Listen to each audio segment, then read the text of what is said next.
I'd like to just say a few words preliminarily, and then the highlight for me will be getting your questions in a few minutes, because I want to talk about what's on your mind.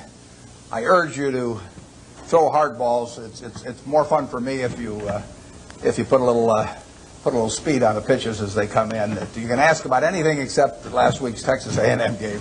That's off limits. We have a couple of men here from SunTrust. I was just up at the Coke meeting, and I sit next to Jimmy Williams there, who ran SunTrust for many years, and he wanted to be sure that I wore this SunTrust shirt down here. I've tried to get sponsorship on the Senior Golf Tour. I haven't had much luck, but now on the Bankers Tour, I'm doing a little bit better. And he says I got a percentage of the increase in deposits in Gainesville. So I'll go out for SunTrust, dear old SunTrust. I would like to talk for just 1 minute to the students about your future when you leave here, because you're going to learn a tremendous amount about investments, and you'll learn enough to do well. You've all got the IQ to do well. You've all got the initiative and energy to do well, or you wouldn't be here. And most of you will succeed in meeting your aspirations. But in determining whether you succeed, there's more to it than intellect and energy. And I'd like to talk for just a second about that. In fact, there was a fellow that Pete Kiewit in Omaha used to say that he looked for 3 things in hiring people. Look for integrity, intelligence, and energy. And he said if that person didn't have the first 2, that the latter 2 would kill them. Because if they don't have integrity, you want them dumb and lazy. You don't want them smart and energetic. And I'd really like to talk about that first one, because we know you've got the second 2. And to play along with me in a little game for just a second, in terms of thinking about that question. You've all been here, I guess almost all of your second-year MBAs, and you've gotten to know your classmates. And think for a moment that I granted you the right to buy 10% of one of your classmates for the rest of his or her lifetime. Now you can't pick one with a rich father; that doesn't count. I mean, you've got to pick somebody who's going to do it on their own merit. And I gave you an hour to think about it. Which one are you going to pick among all your classmates as for the one you want to own 10% of for the rest of their lifetime? Are you going to give them an IQ test? Pick the one with the highest IQ? I doubt it. Are you going to pick the one with the best grades? I doubt it. You're not even going to pick the most energetic one necessarily. You're the one that displays the most initiative. But you're going to start looking for qualitative factors in addition, because everybody's got enough brain here and enough energy. And I would say that if you thought about it for an hour and decided who you're going to place that bet on, you'd probably pick the one who you responded the best to, because the one that was going to have the leadership qualities, the one that was going to be able to get other people to carry out their interests. And that would be the person who was generous and honest and who gave credit to other people even for their own ideas, all kinds of qualities like that. And you could write down those qualities that you admire in this other person, whoever you admire most in the class. And then I would throw in a hooker. I would say, as part of owning 10% of this person, you had to agree to go short 10% of somebody else in the class. That's more fun, isn't it? And you think, well, now who do I want to go short of? And again, you wouldn't pick the person with the lowest IQ, you would start thinking about the person really who turned you off for one reason or another. I mean, they had various qualities, quite apart from their academic achievement, but they had various qualities. In the end, you didn't really want to be around them, and other people didn't want to be around them. And what were the qualities that lead to that? Well, there'd be a whole bunch of things, but it's the person who's egotistical, the person who's greedy, the person who's slightly dishonest, cuts corners, all of these qualities. And you could write those down on the right-hand side of the page. As you looked at those qualities on the left and right-hand side, there's one interesting thing about them. It's not the ability to throw a football 60 yards. It's not the ability to run the 100-yard dash in 9.3. It's not being the best-looking person in the class. They're all qualities that if you really want to have the ones on the left-hand side, you can have them. I mean, they're qualities of behavior, temperament, character that are achievable. They're not forbidden to anybody in this group. And if you look at the qualities on the right-hand side, the ones that you find turn you off in other people, there's not a quality there that you have to have. If you have it, you can get rid of it, and you can get rid of it a lot easier at your age than you can at my age, because most behavior is habitual, and They say the chains of habit are too light to be felt until they're too heavy to be broken. And there's no question about it. I see people with these self-destructive behavior patterns at my age or even 10 or 20 years younger, and they really are entrapped by them. They go around and they do things that turn off other people right and left. And they don't need to be that way, but by a certain point they get so they can hardly change it. But at your age, you can have any habits, any patterns of behavior that you wish. It's simply a question of which you decide, and why not decide the ones that, I mean, if you like, Ben Graham did this, and Ben Franklin did it before him, but Ben Graham in his low teens looked around and he looked at the people he admired, and he said, you know, I want to be admired, so why don't I just behave like them? And he found there was nothing impossible about behaving like them. And similarly, he did the same thing on the reverse side in terms of getting rid of those qualities. So I would suggest that if you write those qualities down and think about them a little while and make them habitual, you will be the one that you want to buy 10% of when you get all through. And the beauty of it is you already own 100%. You're stuck with it, so you might as well be that person as somebody else. Well, that's a short little sermon. So let's get on to what you're interested in. And like I say, you can go all over the lot. So I don't know exactly how we're going to handle this, but let's start with a hand here someplace or other. Where do we go with the first one? Yeah, right here. Your thoughts about Japan. My thoughts about Japan? I'm not a macro guy. Now, I say to myself, Berkshire Hathaway can borrow money for 10 years at 1% in Japan now. 1%. And I say to myself, gee, I took Graham's class 45 years ago, and I've been working hard at this thing all my life. Maybe I can earn more than 1%, you know, if I really work hard at it. 1% annually. It doesn't seem impossible, does it? So I wouldn't want to get involved in currency risk, so I'd have to do it in something that was yen denominated. So I have to be in Japanese real estate or a Japanese business or something of the sort, and all I have to do is beat 1%. And that's all the money's going to cost me, and I can get it for 10 years. So far, I haven't found anything. It's kind of interesting. The Japanese companies earn very low returns on equity, and they have a bunch of businesses that earn 4, 5, 6% on equity, and it's very hard to earn a lot as an investor when the business you're in doesn't earn very much money. Now some people do it. In fact, I've got a friend, Walter Schloss, who worked with Graham at the same time I did, and it was the first way I went at stocks, to buy stocks selling way below working capital, very cheap quantitative stocks. I call it the cigar butt approach to investing. Is that you walk down the street and you look around for a cigar butt someplace, and you see one, and it's soggy and kind of repulsive, but there's one puff left in it. So you pick it up, and the puff is free. I mean, it's a cigar butt stock. I mean, you get one free puff out of it, and then you throw it away and you walk down the street and try and find another one. I mean, it's not elegant, but it works. You know, if you're looking for a free puff, it works. Those are low return businesses. But time is the friend of the wonderful business. It's the enemy of the lousy business. If you're in a lousy business for a long time, you're going to get a lousy result, even if you buy it cheap. If you're in a wonderful business for a long time, even if you pay a little too much going in, you're going to get a wonderful result if you stay in a long time. I find very few wonderful businesses in Japan at present now. They may change the culture in some way so that managements get more stockholder responsive over there and returns are higher. But at the present time, you'll find a very lot of low return businesses, and that was true even when the Japanese economy was booming. I mean, it's amazing. They had an incredible market without incredible companies. They were incredible in terms of doing a lot of business, but they weren't incredible in terms of the return on equity that they achieved. And that finally caught up with them. So we have so far done nothing there, but as long as money's 1%, I'll keep looking. I mean, yeah.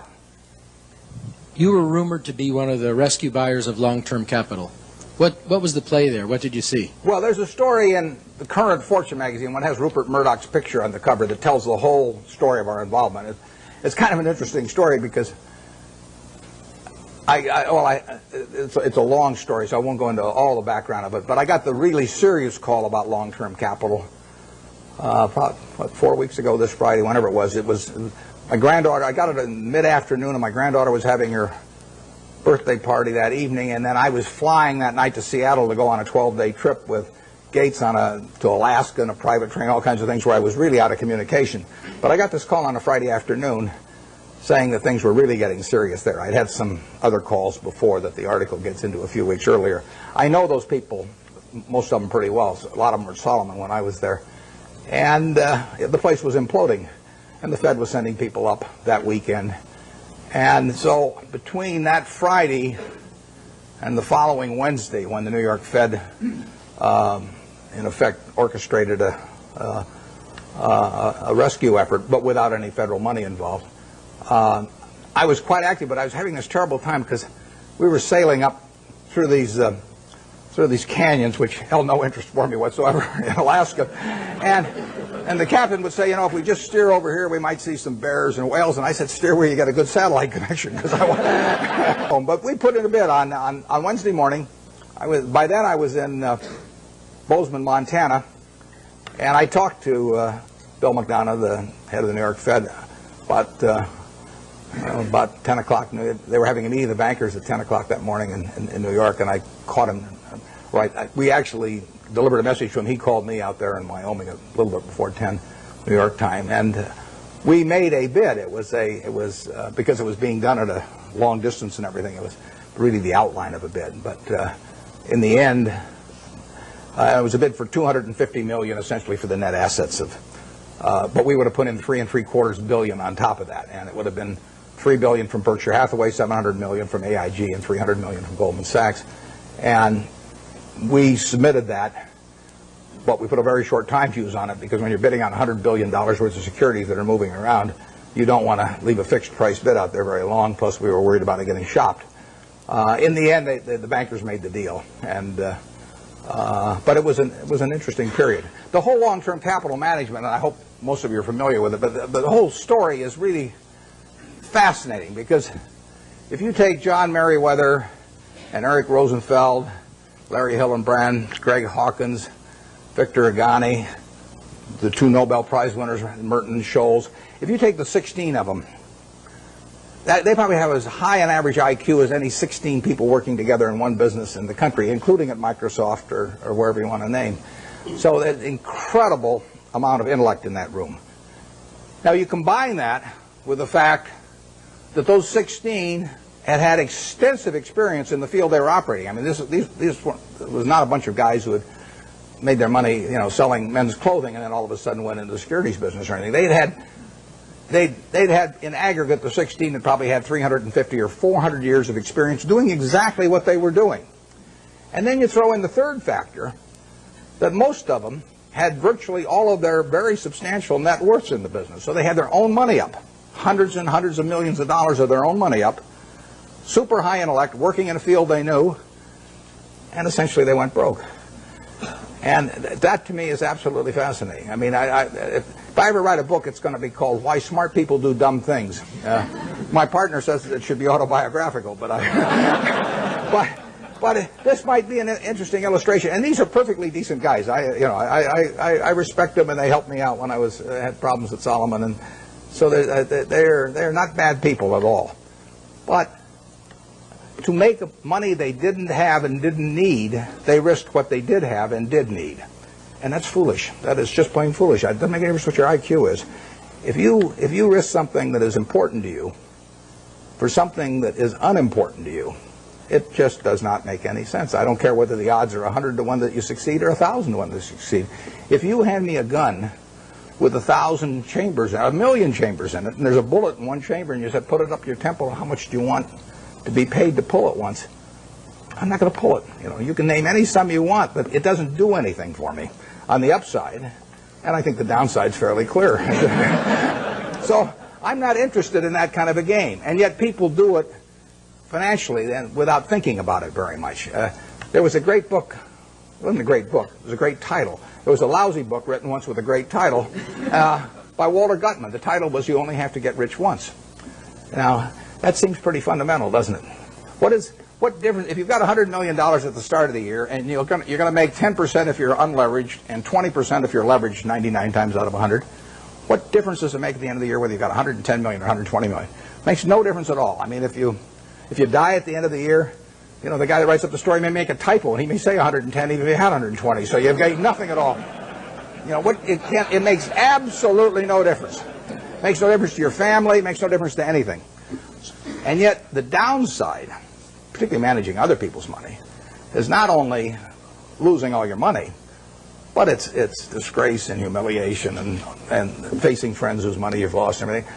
I just can't imagine an equation that makes sense for. And yet 16 guys with very high IQs who are very decent people entered into that game. And I think it's madness, and it's produced by an over-reliance to some extent on things.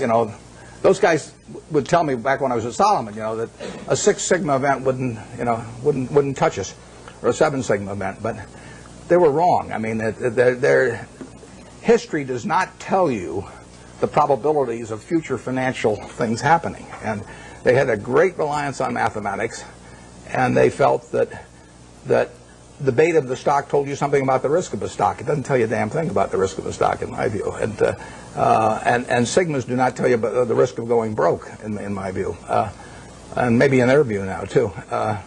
But I don't like to even use them as an example, because they are.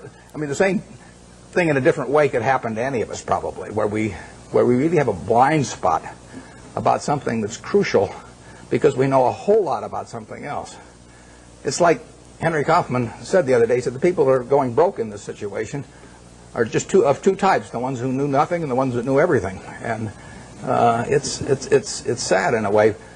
I urge you, in anything, we never basically borrow money. I mean, we get float through our insurance business and to do things, but I never borrowed money. I never borrowed money when I had $10,000 basically, because what difference did it make? I was having fun as I went along, and it didn't make any difference whether I had $10,000 or $1 million or $10 million.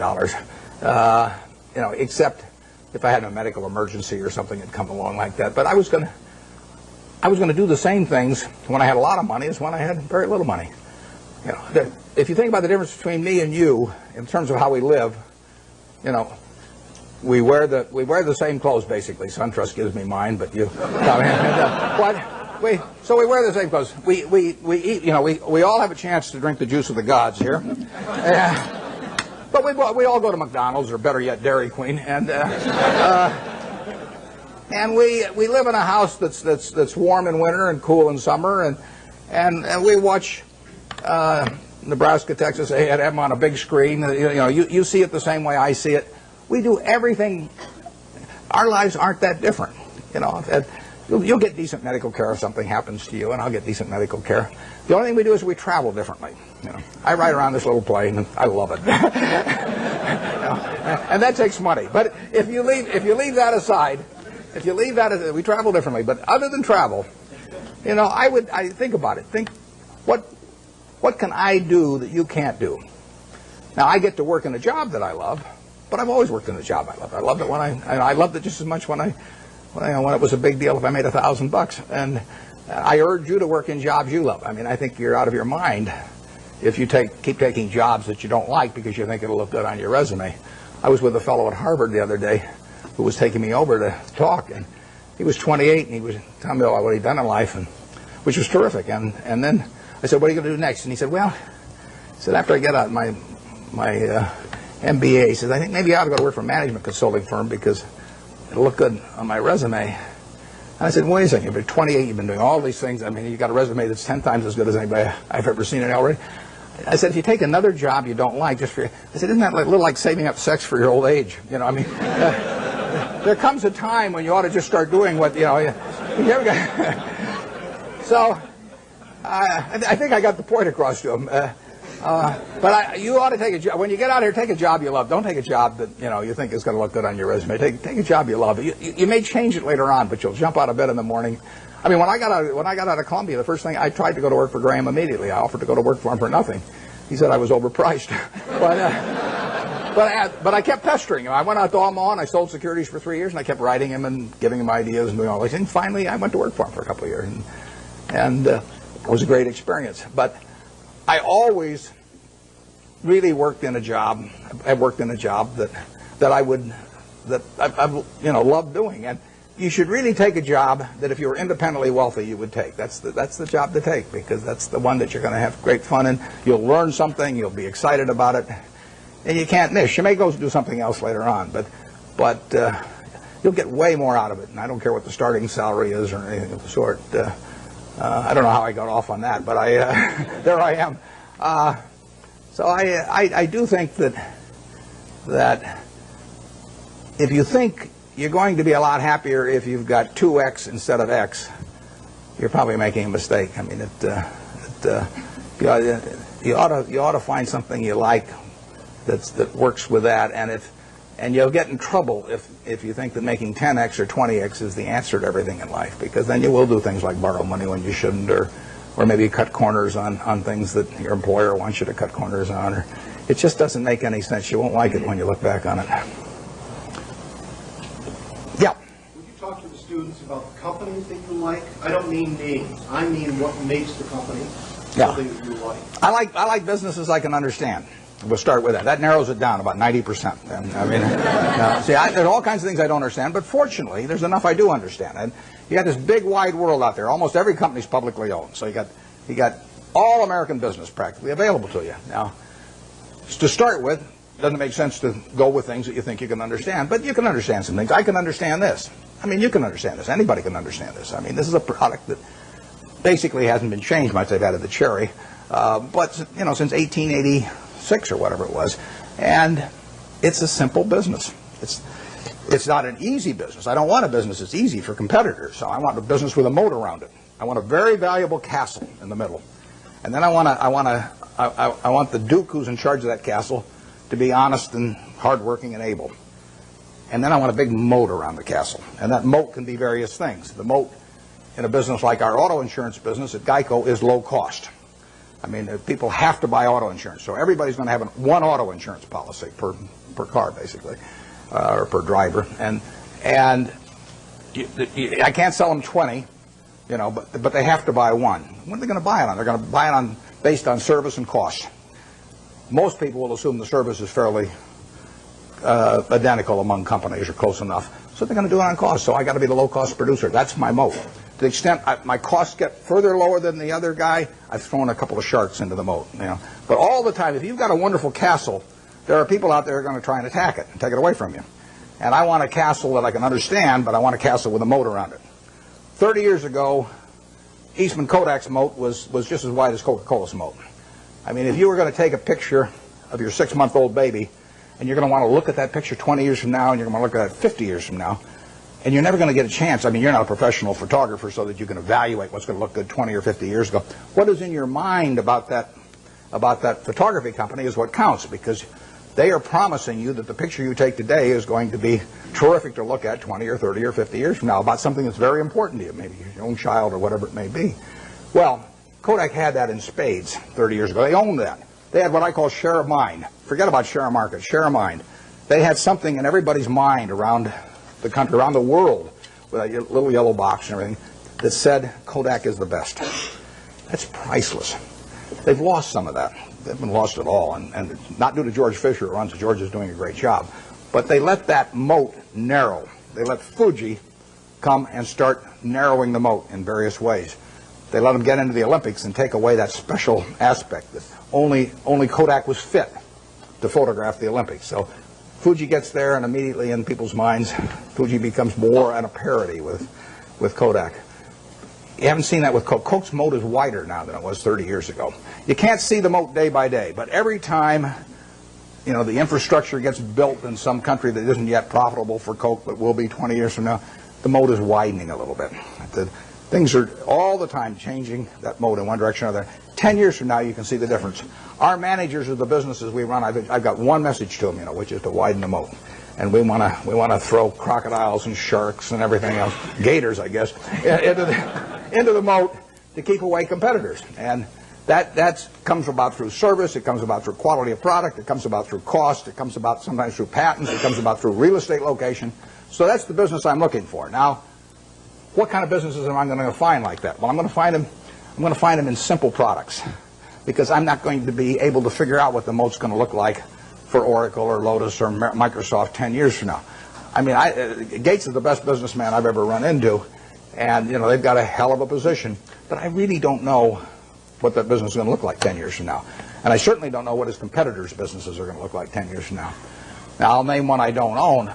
I know what the chewing gum business is going to look like from 10 years from now. I mean, the internet is not going to change how we chew gum. And nothing much else is going to change how we chew gum. And then are there going to be lots of new products? Is it really our spearmint and juicy fruit and all those going to evaporate. So it isn't going to happen. You give me $1 billion and tell me to go in the chewing gum business and try and make a real dent in Wrigley's, I can't do it. And that's the way I think about business. I say to myself, give me $1 billion and how much can I hurt the guy? Give me $10 billion. Give me $10 billion and how much can I hurt Coca-Cola around the world? I can't do it. Well, those are good businesses. Now give me some money and tell me to hurt somebody in some other fields and I can figure out how to do it. So I want a simple business, easy to understand, great economics now, honest and able management, and then I can see about, in a general way, where they're going to be 10 years from now. And if I can't see where they're going to be 10 years from now, I don't want to buy it. Basically, I don't want to buy any stock where if they close the New York Stock Exchange tomorrow for 5 years, I won't be happy owning it. I buy a farm, and I don't get a quote on it for 5 years, and I'm happy if the farm does okay. I buy an apartment house, don't get a quote on it for 5 years, I'm happy if the apartment house produces the returns that I expect.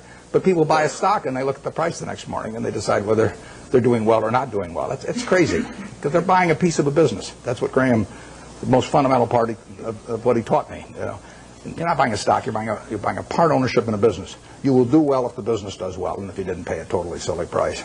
And that's what it's all about. And you ought to buy businesses you understand. Just like if you're buying farms, you ought to buy farms you understand. It's not complicated. In calling this Graham Buffett, I mean, it's just pure Graham. I was very fortunate because I picked up a book when I was 19. I got interest in stocks when I was about 6 or 7, and I bought my first stock when I was 11, but I was playing around with all this stuff. I had charts and volume, and I'm making all kinds of technical calculations and everything. And then I picked up a little book, and it just said that you're not buying some little ticker symbol that bounces around every day. You're buying a part of a business. And as soon as I started thinking about it that way, everything else followed. Very simple. So we buy businesses we think we can understand. There's no one here that can't understand the Coca-Cola company. I would say there's no one here that can understand some new internet company. And I said at the annual meeting this year that if I were teaching a class in business school, on the final exam, I would pass out the information on an internet company and ask each student to value it. And anybody that gave me an answer, I'd flunk. I don't know how to do it.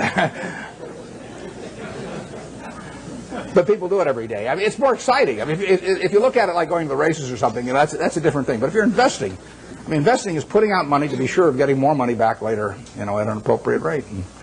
And to do that, you have to understand what you're doing it in. I mean, you have to understand the business. And you can understand some businesses, but not all businesses. Yep.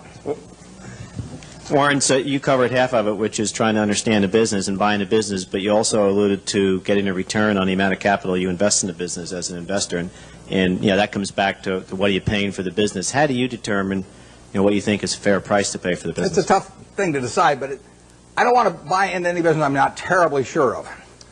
So if I'm terribly sure of it, it probably isn't going to offer incredible returns. I mean, why should something that is essentially a cinch to do well offer you 40% a year or something like that? So we don't have huge returns in mind, but we do have in mind never losing anything. And I mean, we bought See's Candy in 1972.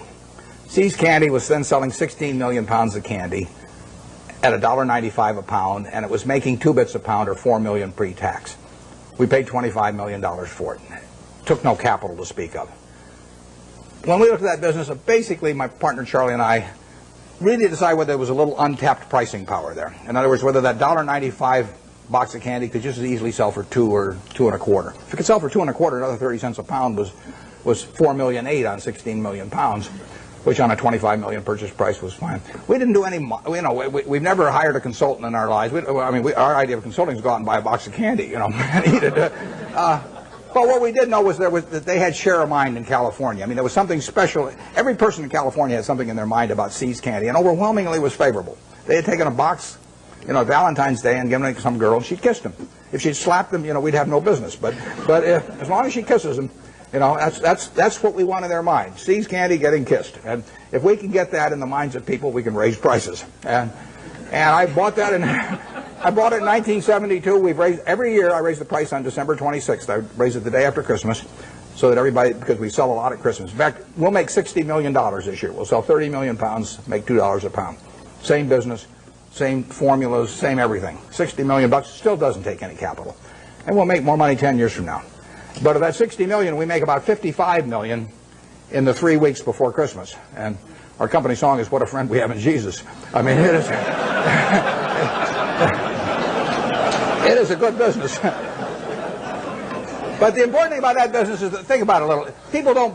Most people don't buy boxed chocolates to consume themselves. They buy them as gifts. You know, somebody's birthday. More likely, it's a holiday. It's Valentine's Day, single biggest day of the year. Christmas is the biggest season by far. But women buy for Christmas, and they plan ahead and buy over a 2 or 3 week period. Men buy on Valentine's Day. They're driving home. We run ads on the radio, you know, guilt, guilt, guilt, guilt. You know, the guys are veering off the freeway right and left. And they won't dare go home without a box of candy when we get through with them on our radio ads. So that Valentine's Day is the biggest day. But can you imagine going home on Valentine's Day, and our See's candy is now $11 a pound, thanks to my brilliance. And, and let's say there's candy available at $6 a pound. But do you really want to walk in on Valentine's Day and hand, I mean, your wife's got all these favorable images of the See's candy over the years, and she sees you, and that's the way she thinks of you during the rest of the year when you really behave kind of badly. And you walk in and say, "Honey, this year I took the low bid," and then hand her a box of candy. I mean, it just isn't going to work. So, in a sense, there's untapped price. It's not price dependent, basically. Think of Disney. I mean, Disney is selling, we'll say, home videos for, I don't know what, $16.95, $18.95, or whatever. All over the world, people, and we'll say particularly mothers in this case, have something in their mind about Disney. I mean, every person in this room, when you say Disney, has something in their mind about it. If I say Universal Pictures, you don't have anything in your mind. You know, if I say 20th Century Fox, you don't have anything special in your mind. If I say Disney, you've got something in your mind. And that's true around the world. Now, picture yourself with a couple of young kids, you know, who you want to put away for a couple of hours every day so you get a little peace of mind. And you know, if you get them one video, they'll watch it 20 times.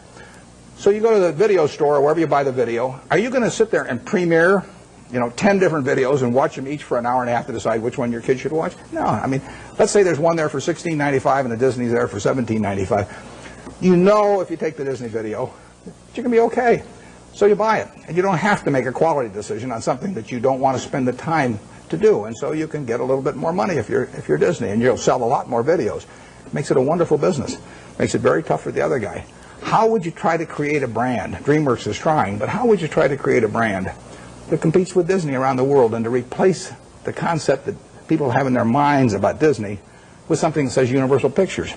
You know, so that the mother's going to walk in and pick out a Universal Pictures video in preference to a Disney. It's not going to happen. You know, Coca-Cola is associated with people being happy around the world. We're every place they're happy. We're at Disney World or Disneyland. We're at the World Cup. We'll be at the Olympics. We're every place where people are happy. Happiness and Coke go together.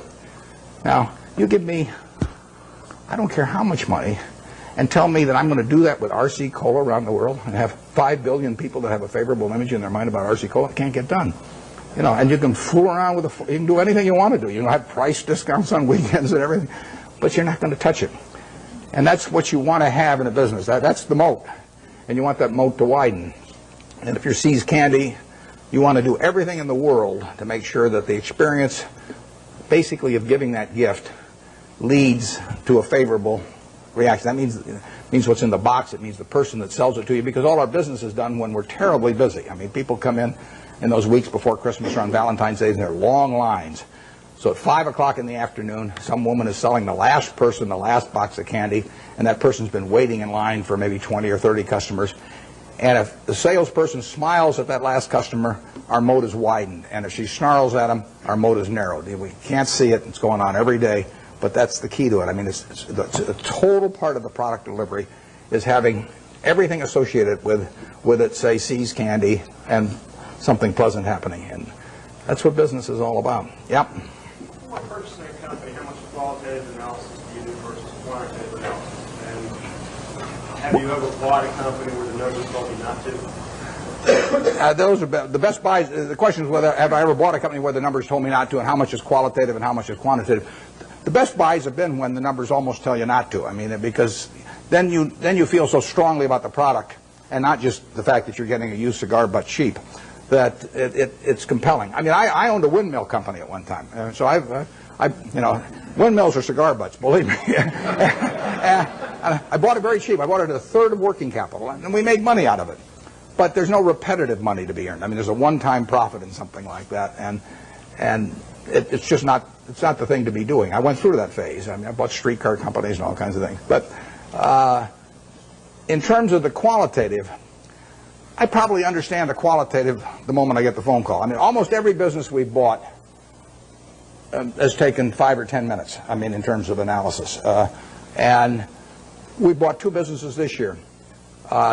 General Re is, you know, $18 billion or some deal. I've never been to their home office. Yeah. I hope it's there. Yeah, there could be just a few guys, and they say, "Well, what numbers shall we send Buffett this month?" You know, I can see him, you know, coming in once a month and say, "Well, we'll just tell him we've got $20 billion in the bank this month instead of $18 billion or something."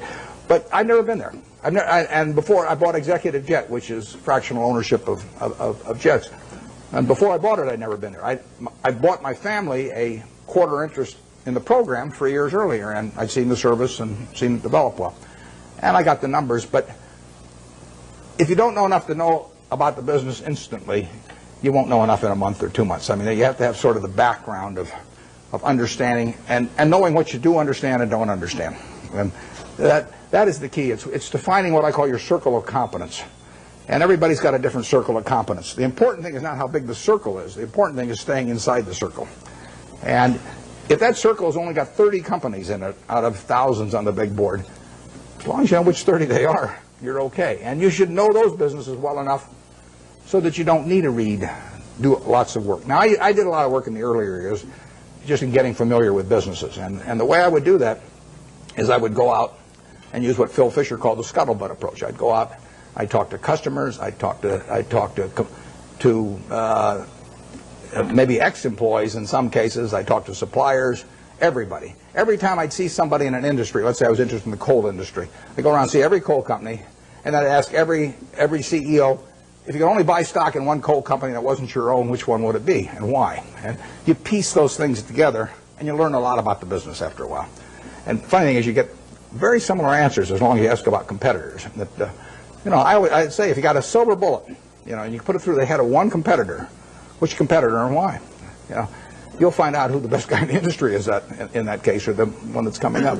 And there's a lot of things you can learn about a business. I've done that in the past on the businesses that I feel I could understand, so I don't have to do much of that anymore. It's a nice thing about investing is you don't have to learn anything very new. I mean, you can do it if you want to, but if you learned about Wrigley's chewing gum 40 years ago, you still understand Wrigley's chewing gum. There's not a lot of great insights to get or anything of the sort as you go along. So you do get a database in your head. I had a guy, Frank Rooney, who ran Melville for many years. His father-in-law died, owned a company called H.H. Brown, a shoe company. And he put it up with Goldman Sachs, but he was playing golf with a friend of mine here in Florida and mentioned to this friend, the guy said, "Why don't you call Warren?" He called me at the end of the golf match, and in 5 minutes I basically had a deal. But I knew Frank, and I knew the kind of business, and I sort of knew the basic economics of a shoe business, and so I could buy it. And quantitatively, I got to decide what the price is. But you know, that's either yes or no. I mean, I don't fool around a lot with negotiations. So if they name a price that makes sense to me, I buy it. And if they don't, I was happy the day before, so I'll be happy the day after without owning it. Yeah. Drop in expectations in terms of future earnings and fourth quarter earnings. And in light of the fact that Coke has a lot of their profits coming in from outside the United States, how do you think the Asian crisis, so to speak, is going to affect Coke, and for that matter, the U.S. economy in general? The question is about the Asian crisis and how it affects a company like Coke that recently announced that the earnings, actually they just announced their third quarter earnings, but a few weeks ago they tipped people off that they were going to be lower in the fourth quarter and so on. Well, basically I love it, but because the market for Coca-Cola products is going to grow far faster over the next 20 years internationally than it will in the United States. It'll grow in the United States on a per capita basis, but it's going to grow faster elsewhere. So the fact that it's going to be a tough period for, who knows, 3 months or 3 years, but it won't be tough for 20 years. I mean, people are still going to, they're going to work productively around the world, and they're going to find that this is a bargain product in terms of the portion of their working day that they have to give up in order to have one of these, or better yet, 5 of them a day, like I do. It's this is a product. In 1936, when I first bought 6 of those for a quarter and sold them for a nickel each, and it was in a 6.5-ounce bottle, and you paid a 2-cent deposit on the bottle. That was a 6.5-ounce bottle for a nickel at that time.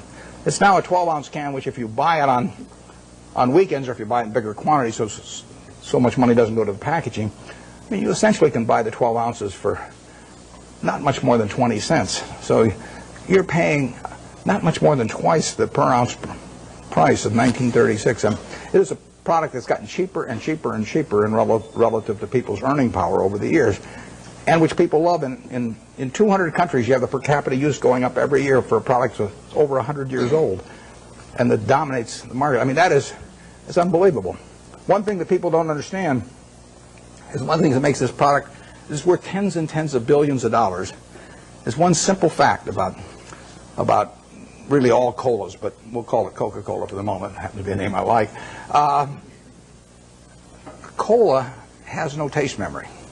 You can drink one of these at 9 o'clock, 11 o'clock, 3 o'clock in the afternoon, 5 o'clock. The one at 5 o'clock will taste just as good to you as the one you drank early in the morning. You can't do that with cream soda, root beer, orange, grape, you name it. All of those things accumulate on you. Most foods and beverages accumulate on you. You get sick of them after a while. And if you eat, I mean, we get these people who go to work for us who seize candy, and we tell them they eat all the candy they want. And the first day they go crazy. But after a week, they're eating about the same amount they'd eat if they were buying it, because chocolate accumulates on, everything accumulates on. There is no taste memory to cola.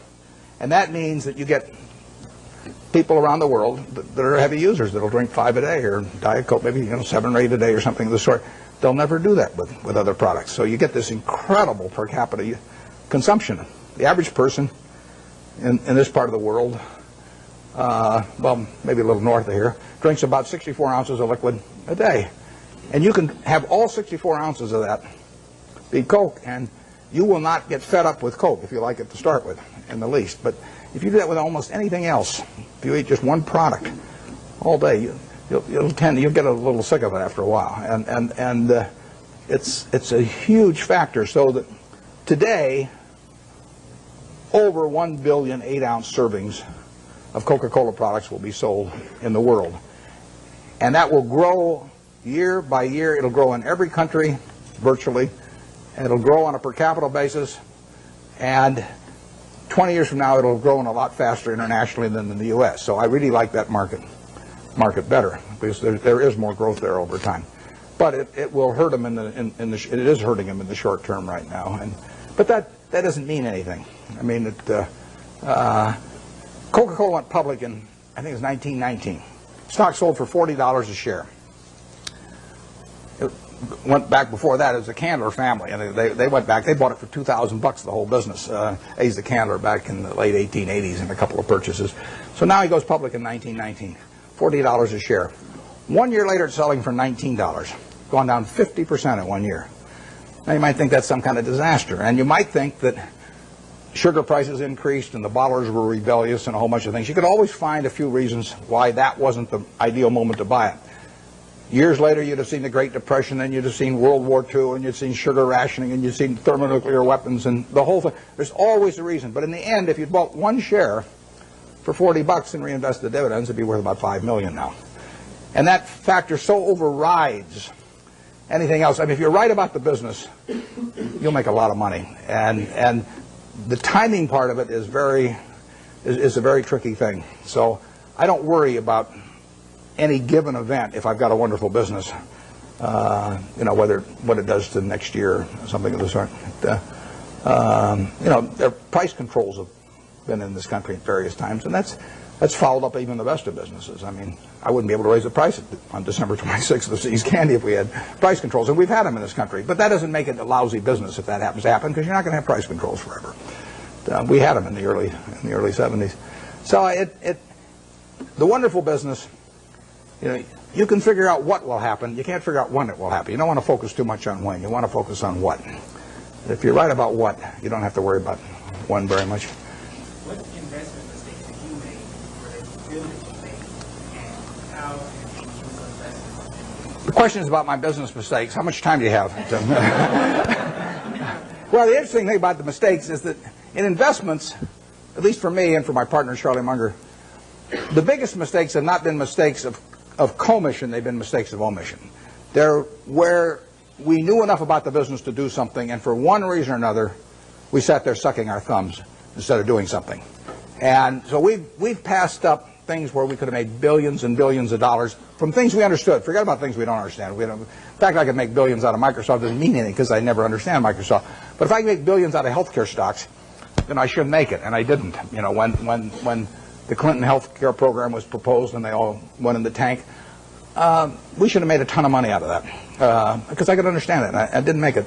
I should have made a ton of money out of Fannie Mae back in the mid-'80s because I understood it and I didn't do it. Those are billion-dollar mistakes or multi-billion-dollar mistakes that generally accepted accounting principles don't pick up.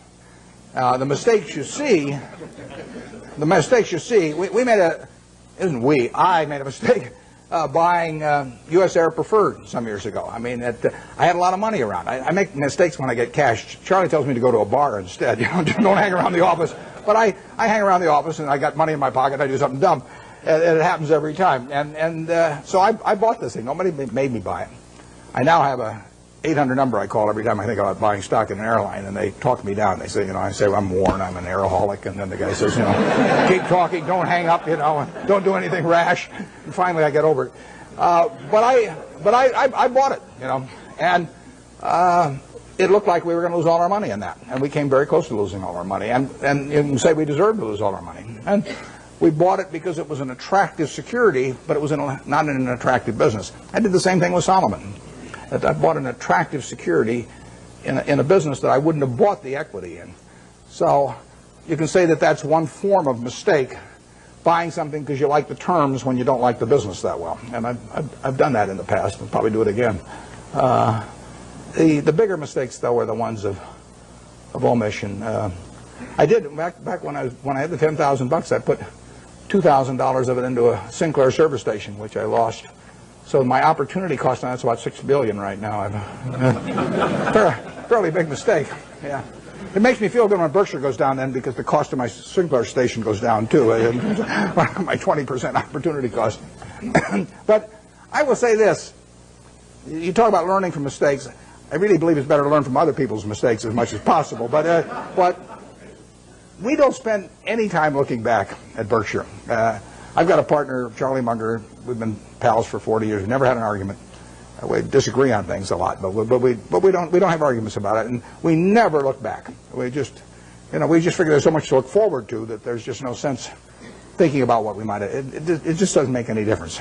I mean, you can only live life forward, and you can learn something perhaps from the mistakes, but the big thing to do is stick with the businesses you understand. And so if there's a generic mistake of getting outside of your circle of competence and, you know, buying something because somebody tips you on it or something of the sort in an area you don't know anything about, I mean, you should learn something from that, which is that you stay with what you can figure out yourself. I mean, you really want your decision making to be by looking in the mirror and saying to yourself, I'm buying 100 shares of General Motors at 55 because. And I mean, it's your responsibility if you're buying it, and there's got to be a reason. And if you can't state the reason, you shouldn't buy it. If it's because somebody told you about it at a cocktail party, not good enough. You know, I mean, it's got to be something. You know, it can't be because the volume, you know, the chart looks good on it or anything like that. It's got to be a reason you'd buy the business, and we stick to pretty carefully. That's one of the things Ben Graham taught me. Yep. But with the current tenuous economic situation in the world, although our economy seems to be still chugging along quite well, where are we going? What's going to happen with interest rates? The question about what's going to happen to interest rates or where we go in the world, I don't think about the macro stuff. You know, I just what you really want to do in investments is figure out what's important and knowable. If it's unimportant or unknowable, you forget about it. What you talk about is important, but in my view, it's not knowable. Understanding Coca-Cola is knowable, or Wrigley, or Eastman Kodak, or anything. I mean, you can understand those businesses. That's knowable. And whether it turns out to be important depends on where your valuation leads you and the current price and all of that. But we have never either bought a business or not bought a business because of any macro feeling of any kind.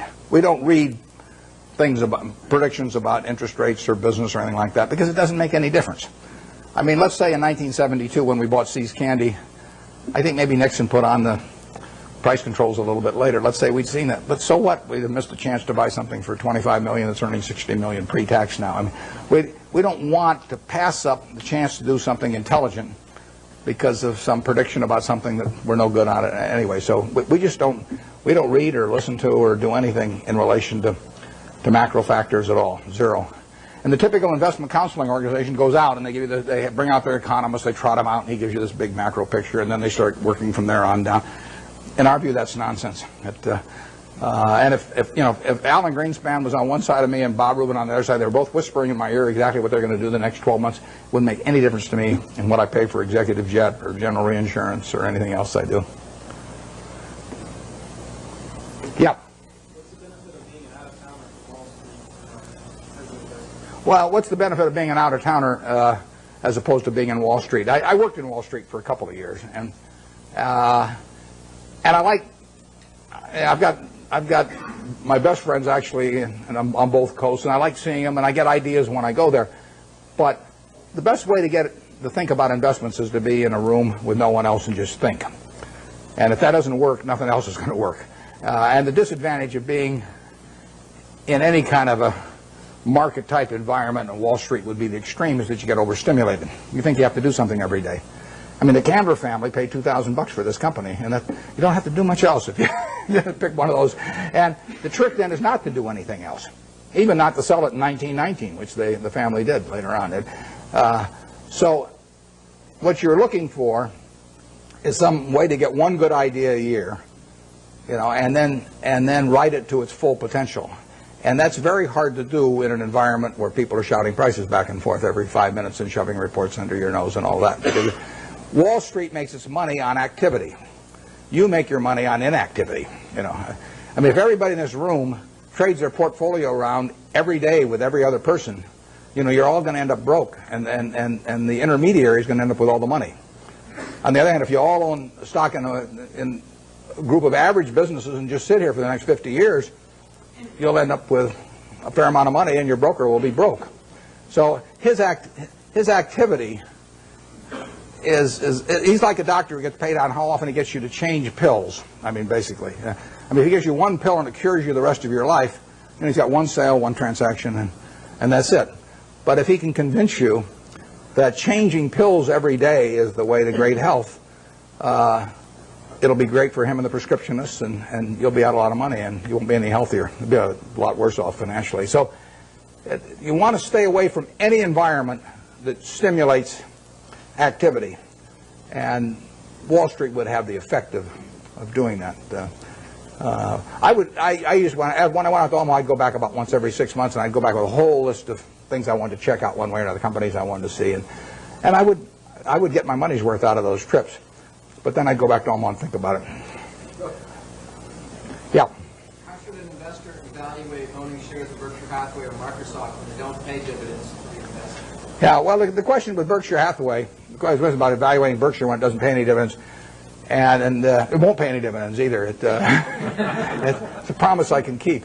All you get with Berkshire, you stick it in your safe deposit box, and then every year you go down and fondle it. You take it out and fondle it, then you put it back. And I mean, there's enormous psychic reward in that. You don't underestimate it.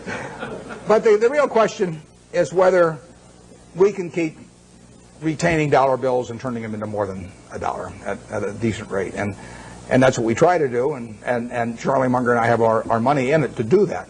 That's all we'll get paid for doing. We won't take any options. We won't take any salaries to speak of or anything. We'll ride around in the plane.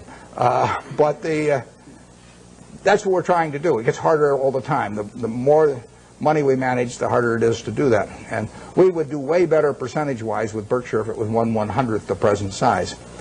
But it is run for its owners, but it isn't run to give them dividends, because so far every dollar that we've earned and could have paid out, we've turned into more than a dollar. It's worth more than a dollar to keep it, and therefore it'd be silly to pay it out. Even if everybody was tax-free that owned it, it would have been a mistake to pay dividends at Berkshire, because so far the dollar bills retained have turned into more than a dollar.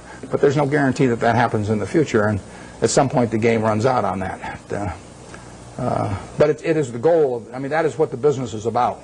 We're not Nothing else about the business do we judge ourselves by. We don't judge it by the size of its home office building or anything of the number of people working around it. We've got 12 people at headquarters. We've got 45,000 employees at Berkshire and 12 people at headquarters, 3,500 square feet. And we won't change it.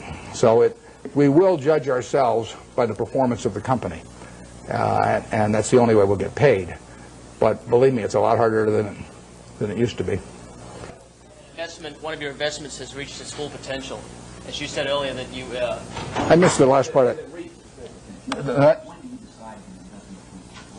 Reach its full potential. Well, ideally you buy in businesses where you feel that will never happen in terms of... I mean, I don't buy Coke with the idea that it's going to be out of gas in 10 years, or 15 years. There could be something happen, but I would think that the chances of that are almost nil. So what we really want to do is buy businesses that we would be happy to own forever. It's the same way I feel about people who buy Berkshire. I want people to buy Berkshire that plan to hold it forever. They may not for one reason or another, but I want them at the time they buy it to think they are buying a business that they're going to own forever. And I don't say that's the only way to buy things. It's just that's the group I want to have join me because I don't want to have a changing group all the time. I measure Berkshire by how little activity there is in it. If I had a church and I was the preacher and half the congregation left every Sunday, I wouldn't say, oh, this is marvelous because I have all this liquidity among my members, There's terrific turnover, I would rather get a church where all the seats are filled, every Sunday by the same people. Well, that's the way we look at the businesses we buy. We want to buy something that we're really happy to own virtually forever. And we can't find a lot of those. And back when I started, I had way more ideas than money, so I was just constantly having to sell what I thought was the least attractive stock in order to buy something that I just discovered that looked even cheaper. But that's not our problem really now. And so we hope we're buying businesses that we're just as happy with 5 years from now as now. And if we ever found some huge acquisition, then we'd have to sell something maybe to make that acquisition. But that would be a very pleasant problem to have. We never buy something with a price target in mind. We never buy something at 30 saying if it goes to 40 we'll sell it, or 50 or 60 or 100. We just don't do it that way any more than when we buy a private business like See's Candy for $25 million. We don't say to ourselves, if we ever get an offer of $50 million for this business, we'd sell it. That's just not the way to look at a business. The way to look at a business is this going to keep producing more and more and more money over time? And if the answer to that is yes, you don't need to ask any more questions.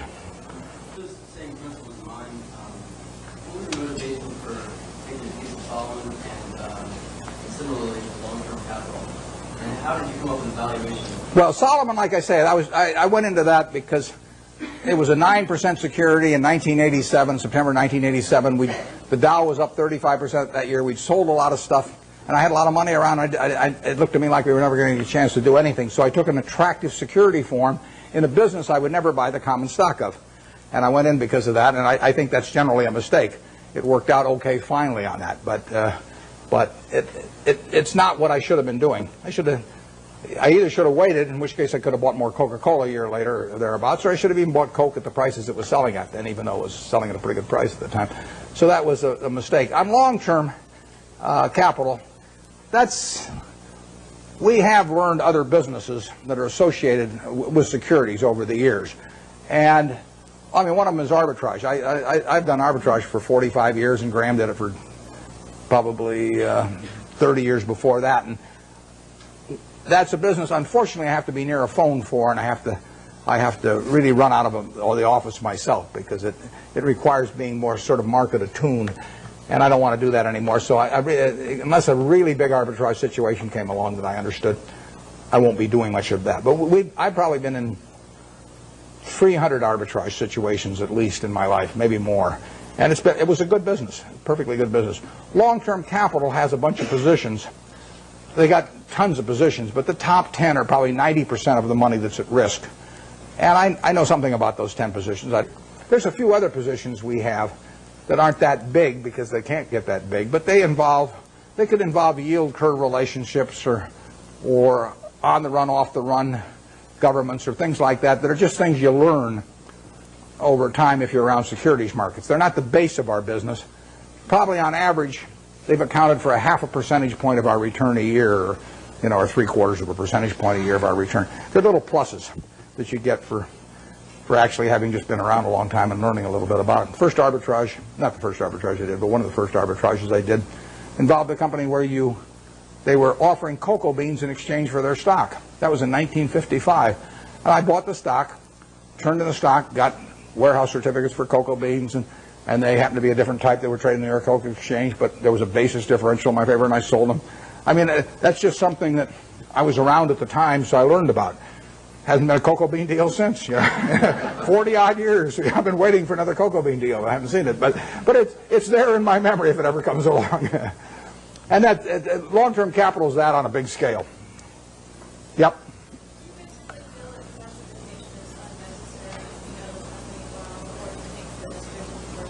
The question is about diversification, and I've got a dual answer to that. If you are not a professional investor, if your goal is not to manage money in such a way as to get a significantly better return than the world, then I believe in extreme diversification. I mean, so I believe 98 or 99%, maybe more than 99% of people who invest should extensively diversify and not trade. So that leads them to an index fund type of decision with very low costs. Because all they're going to do is own a part of America. And they made a decision that owning a part of America is worthwhile. I don't quarrel with that at all. That is the way they should approach it, unless they want to bring an intensity to the game to make a decision and start evaluating businesses. But once you're in the business of evaluating businesses, and you decide that you're going to bring the effort and intensity and time involved to get that job done, then I think that diversification is a terrible mistake to any degree. And I got asked that question when I was at SunTrust the other day. And if you really know businesses, you probably shouldn't own more than 6 of them. I mean, if you can identify 6 wonderful businesses, that is all the diversification you need. And you're going to make a lot of money. And I will guarantee you that going into a 7th one is going to, rather than putting more money in your first one, it's got to be a terrible mistake. Very few people have gotten rich on their 7th best idea. But a lot of people have gotten rich on their best idea. So I would say that for anybody working with normal capital who really knows the businesses they've gone into, a 6 is plenty. And I'd probably have half of it in what I liked best. I don't diversify personally. I mean, all the people I know that have done well, with the exception of, we mentioned Walter Schloss here earlier. Walter diversifies a lot. He owns a little of everything. I call him Noah. He's got 2 of everything. Yeah. How do you differentiate the Coca-Colas of the world from the Procter & Gamble's of the world? Well, Procter & Gamble's a very, very good business. Strong distribution capabilities, lots of brand names and everything. But if you ask me, if we're going to go away for 20 years, to put all my family's net worth in one business, but I'd rather have Procter & Gamble or Coke. Actually, Procter & Gamble's a little more, it'd be more diversified among product line, but I would feel sure of Coke than Procter & Gamble. I wouldn't be unhappy if somebody told me I had to own Procter & Gamble during that 20-year period. I mean, that would be in my top 5% because they are not going to get killed. But I would feel better about the unit growth and the pricing power of a Coke over 20 or 30 years than I would about a Procter & Gamble. Right now, the pricing power might be tough, but you think of billion servings a day, an extra penny, $10 million a day. We own 8% of it. That's $800,000 a day for Berkshire Hathaway. You get another penny out of the stuff. Doesn't seem impossible, does it? I mean, it's worth another penny. It doesn't. Right now, it'd be a mistake to try and get it in most markets. But over time, Coke will make more per serving than it does now. 20 years from now, I'll guarantee it'll make more per serving. They'll be selling a whole lot more servings. I don't know how many. I don't know how much more, but I know that. P&G's main products, I don't think they have the kind of dominance, and they don't have the kind of unit growth, but they're good businesses. I would not be unhappy if you told me that I had to put my family's net worth in P&G, and that was the only stock I could own. I would, I might prefer some other names, but there aren't 100 other names I would prefer. Yeah. On that same model, what about McDonald's? Should we go away 20 years, come back? McDonald's, the question's about McDonald's and going away for 20 years.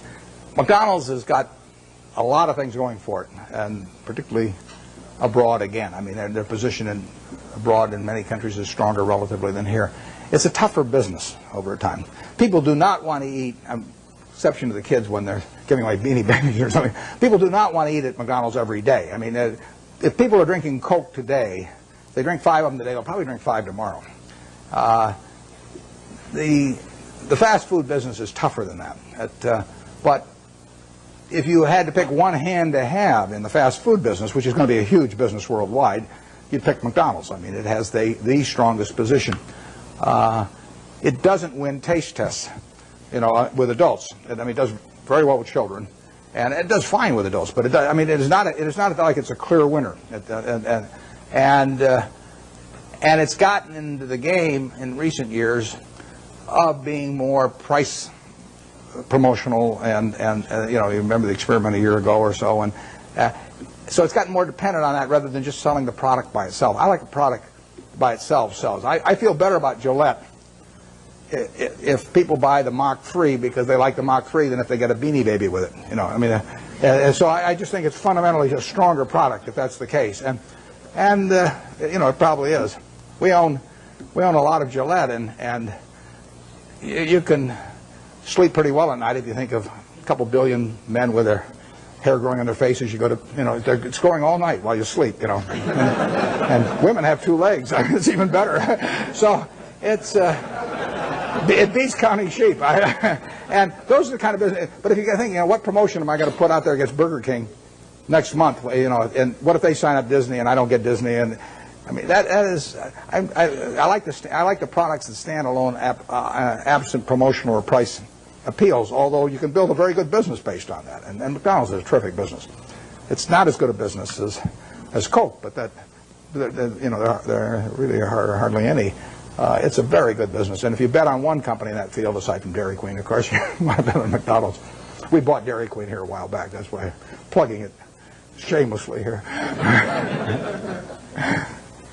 Yeah, way back there.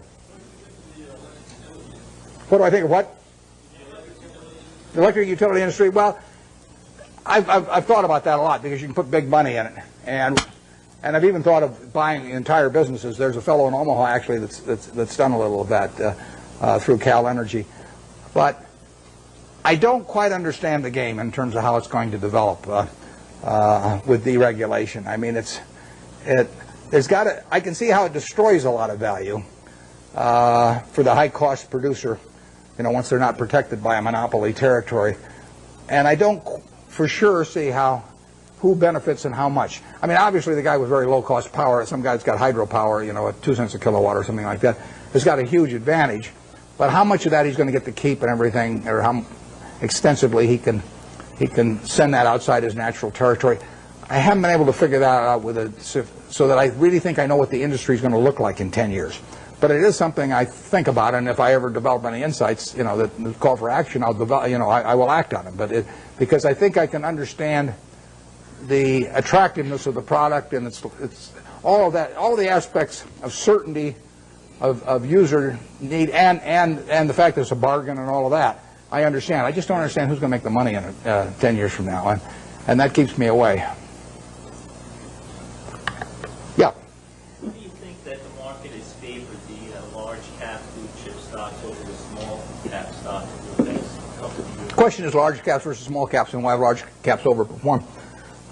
I don't know the answer to that. We don't think we don't care whether companies large cap, giant cap, middle cap, small cap, micro cap. It doesn't make any difference. I mean, the only question to us is, can we understand the business? Do we like the people running it? And does it sell for a price that is attractive?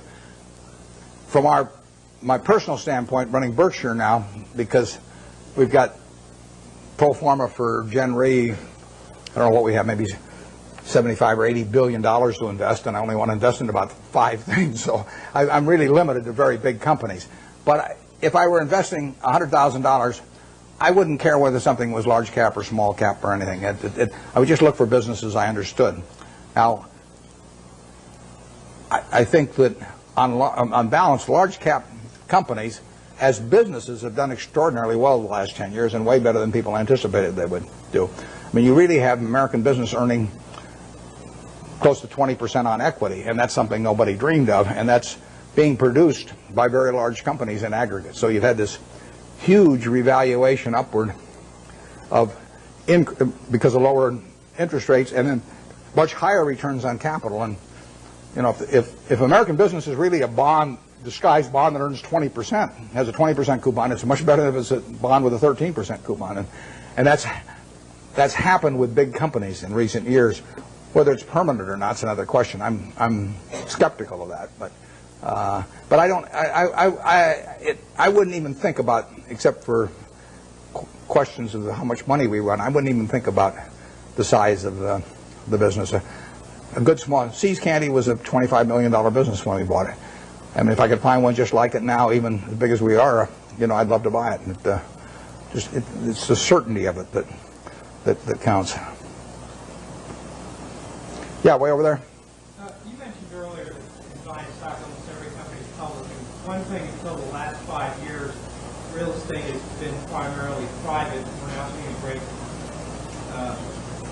securitization of real estate. And what is your insights into the industry? Yeah, you're talking about real estate equity. There's been securitization, enormous securitization of the debt, too, of real estate.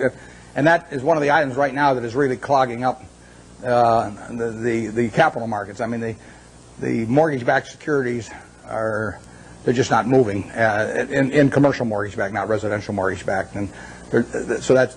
But I think you're directing your question at equities probably, and the equities.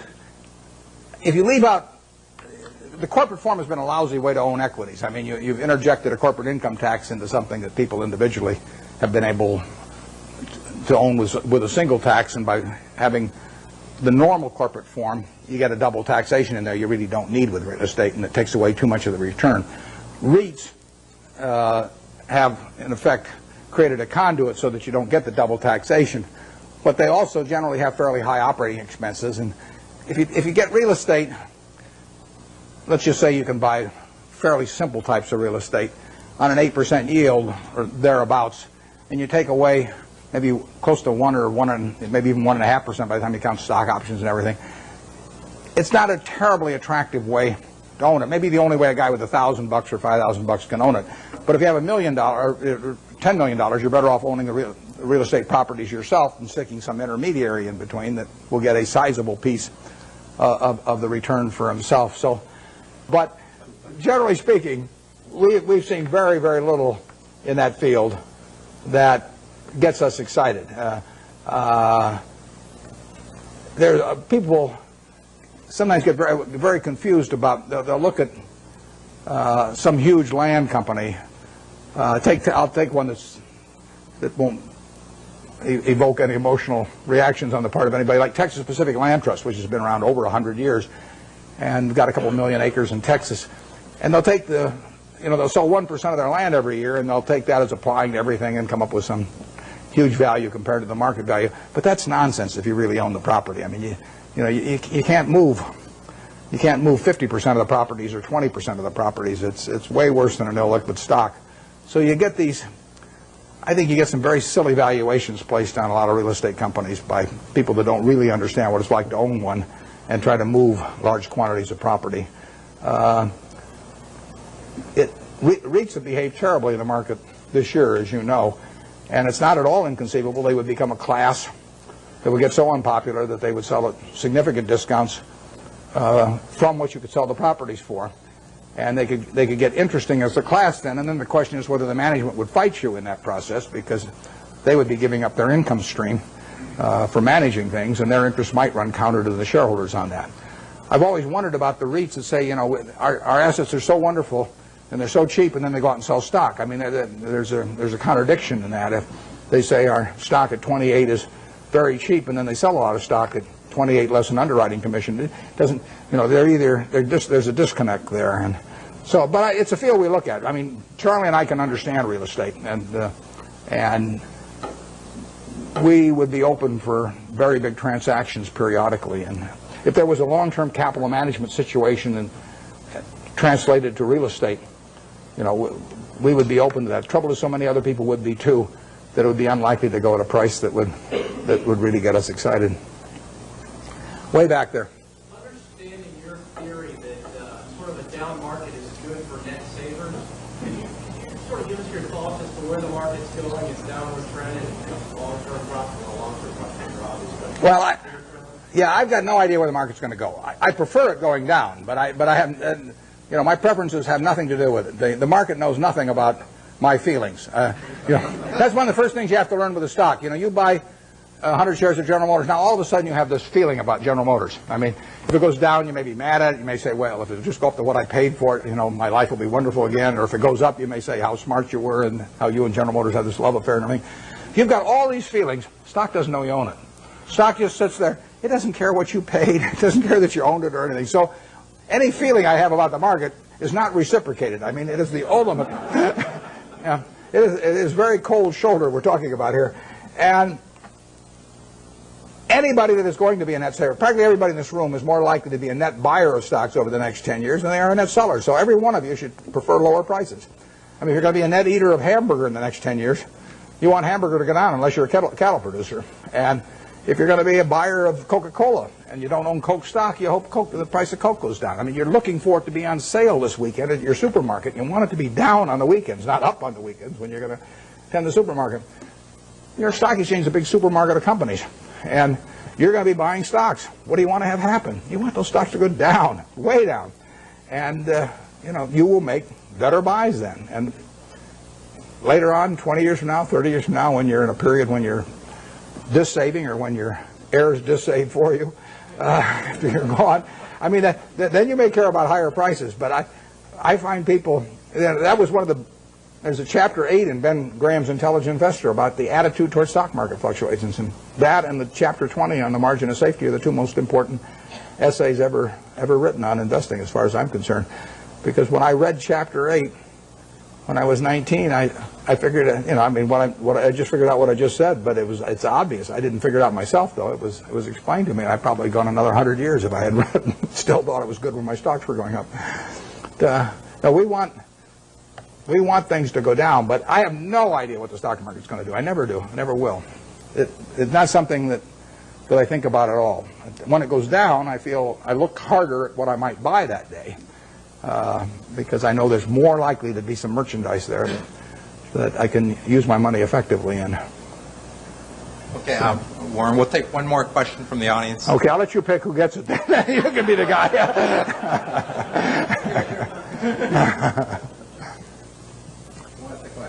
Right back there. If you live it again, study your life again, then what would you like to do to have a happier life? Yeah, I would say, and this is going to sound disgusting. The question is, what would I do if I were going to live over again and have a happier life? Well, the only thing I might do is select a gene pool where people live to be 120 or something that I came from. But I've been extraordinarily lucky. I mean, I use this example. I'll take a minute or two because I think it's worth thinking about a little bit. Let's just assume that it was 24 hours before you were born, and a genie came to you, and he said, Herb, you look very promising, and I've got a big problem. I've got to design the world in which you're going to live. And he says, I decided the hell with it. It's too tough. You design it. So you've got 24 hours. You figure out what the social rules should be, the economic rules, the governmental rules, and you're going to live under those, and your kids are going to live under them, and their kids are going to live under. And you say, I can design anything? And Ginny says, yeah, you can do it. And you say, well, there must be a catch. He says, well, there is a catch. You don't know whether you're going to be born black or white, rich or poor, male or female, infirm or able-bodied, bright or retarded. All you know is you're going to take one ball out of a barrel that's got 5.8 billion. You're going to participate in what I call the ovarian lottery. You're going to get one ball out of there.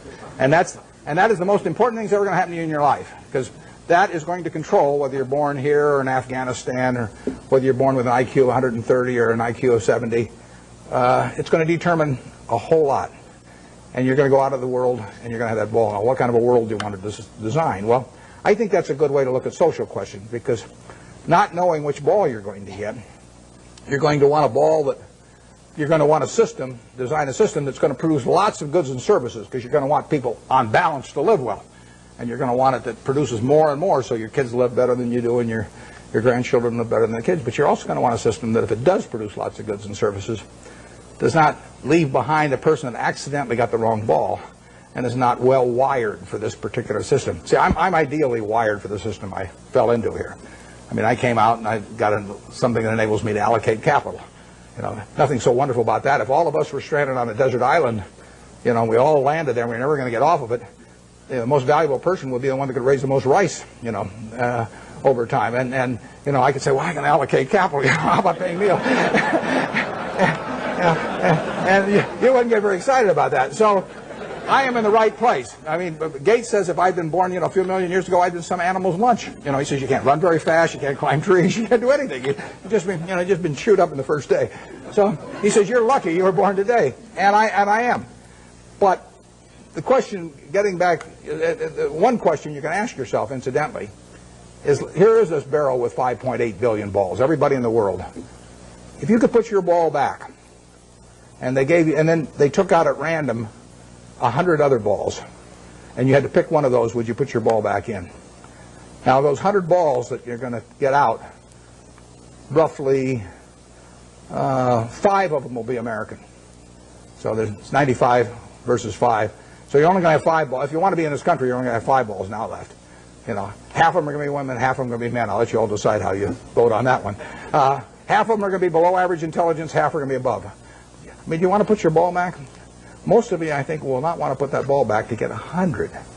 So what you're saying is, I'm in the luckiest 1% of the world right now, sitting in this room, top 1% of the world. Well, that's the way I feel. I mean, I've been lucky to be born where I was, because it was 50-1 against me in the United States when I was born. Lucky with parents, lucky with all kinds of things, and then lucky to be wired in a way that in a market economy pays off like crazy for me. Doesn't pay off for somebody that's absolutely as good a citizen as I am, you know, leading Boy Scout troops, teaching Sunday school, whatever, raising fine families, but it just doesn't happen to be wired in the same way I am. So I've been extremely lucky, so I would like to be lucky again. And if I'm lucky, then the way to do it is to play out that game and do something you enjoy, you know, all your life, and be associated with people you like. I only work with people I like. You know, I don't. If I could make $100 million by buying a business with some guy that caused my stomach to churn, I'd say no, because I say that's just like marrying for money, which probably isn't a very good idea in any circumstances. But if you're already rich, it's crazy, right? So I am not going to marry for money. So I would really do almost exactly what I've done, except I don't think I'd have bought the U.S. Air. Thanks.